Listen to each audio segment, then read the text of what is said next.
Hello everyone, and welcome to the Ultimate Cavalry Guide.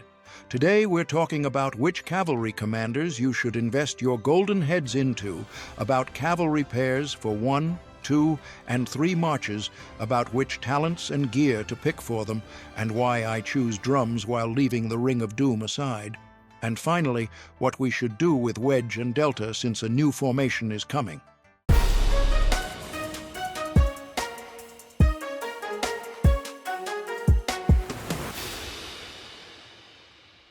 Before we start this video, I want to clarify that we'll be talking about cavalry commanders from Season 3 and the Season of Conquest without touching early game commanders. Maybe one day I'll make a video about that too, but that's not what we're covering today. Also, before we jump into the guide, I want to bring up the topic of golden heads. Over the last month, the game has released a lot of great new commanders, and I think you, just like me, don't have enough golden heads for all of them. This is a problem the whole community is dealing with. You can see it in the comments under developers' posts.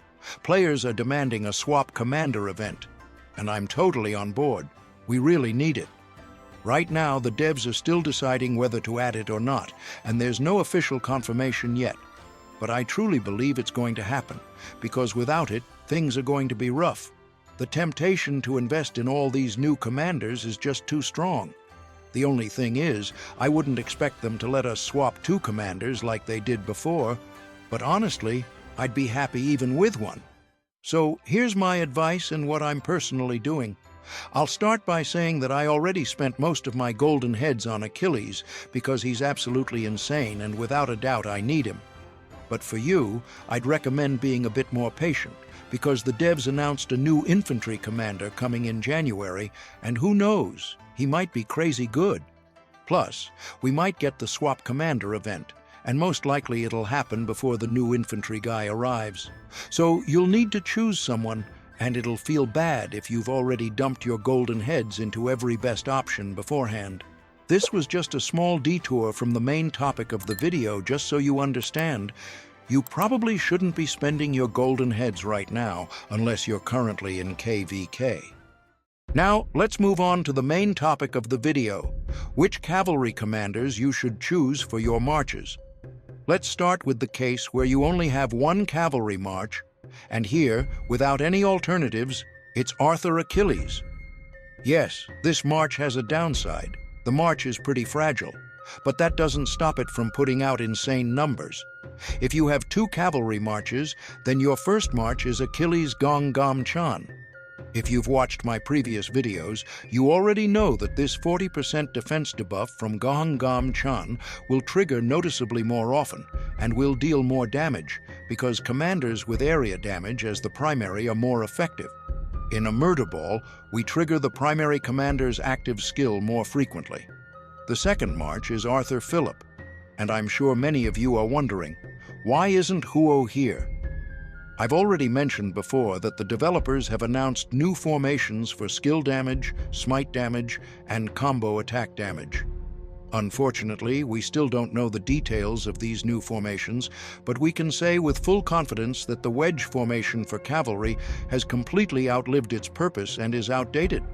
On top of that, the new cavalry commanders are focused on combo attack damage, while Huo is a skill damage commander. Therefore, if the new skill damage formation somehow miraculously improves the situation for Huo, we will be able to add him to our second march. At the moment, many players are complaining about marches like Huo Arthur and Huo Joan, saying they've started feeling much weaker in the field. For that reason, when looking at 2 cavalry marches, I'm not considering skill damage formations at all. Maybe this will change, but not right now. But that doesn't mean you should dismantle your skill damage gear and switch to Delta right this second. Personally, I'm going to wait for more details about the new formations and only then make a decision, because conversion stones are very rare and you need to use them carefully. Also, I want to add a few words about Philip, though you can replace him with Hector or William. Just use whichever one you already have, but in my opinion, Philip is the best choice because he strengthens all our marches and has a chance to deal instant area damage with a short cooldown. As for Hector, Understand me correctly, Hector isn't bad.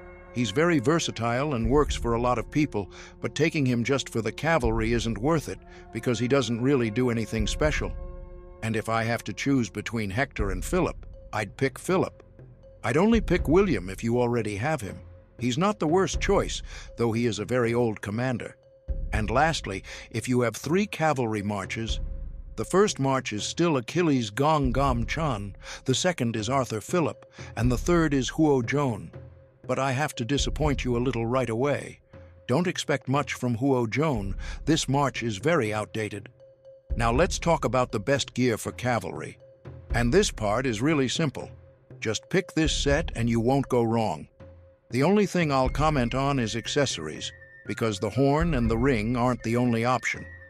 For a very long time, players ignored an accessory like the drums, but things have changed a lot over the last few years, and the value of drums has really gone up. I'll try to explain this as briefly as possible, otherwise the video will be way too long. Drums give us rage and help us fire our skills earlier. Each year, commanders get stronger, and so do their active skills, and all of this led to a meta where you hit with your skill and then pull back, or move forward and back again. As you can guess, the effectiveness of accessories like the ring drops in situations like that because it can trigger right when you're retreating and you get nothing out of it. But rage doesn't disappear immediately when you retreat. It stays with you for a bit, and that's exactly what makes drums so valuable. In other words, with drums, our skills will activate earlier. Drums work especially well on cavalry combo attack damage, since they give us a better chance to trigger it, and we can even add the butterfly effect, which boosts the activation chance even more. I'm talking about the setup with a drum and a horn. You can already see many strong players using drums because it's simply the most effective option for field fighting. The ring is becoming more of an accessory for rally and garrison players, and if I could change my accessories right now, I'd pick drums, and I'll be building my 6th march with them. And don't worry about getting too much rage and hitting the cap. First, drums don't trigger that often, and second, having more rage just guarantees your skill fires earlier. And that's exactly what we want. We play forward, backward, and every second, every turn matters. I hope I managed to at least explain the value of drums a bit, so let's get back to cavalry gear. Basically, we have 2 gear options, and the only difference is in the accessories. I also have to mention that cavalry combo attack damage will trigger the iconic equipment tier 5 effect more often, so keep that in mind when choosing which commander should get their awakening gear first. But this only applies to tier 5 pieces that have a chance-based effect. Now about talents for cavalry combo attack damage. I recommend this setup. It works for everyone. As for skill damage, for Huo, I recommend this one. I won't spend much time talking about armaments. War Daddy Chadsky already has an excellent armament tier list that I really recommend using. It's genuinely fantastic work, so huge thanks to him for that. Conclusion. Here's my recommendation for which cavalry commanders you should invest your golden heads into first. Top priority for me is Achilles.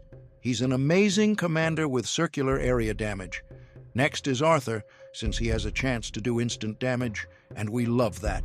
And last is Gong Gam Chan, a tanky commander with an amazing 40% defense debuff.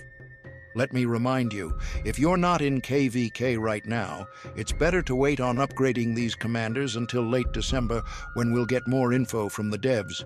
But if you are in KVK right now, grab Achilles and enjoy. Sure, he's nowhere near Qin Shi, but in terms of pure effectiveness, he won't be any worse than Bai Qi. That's just to give you a point of comparison with commanders you might already be familiar with. Hope this video was helpful. Thanks for watching.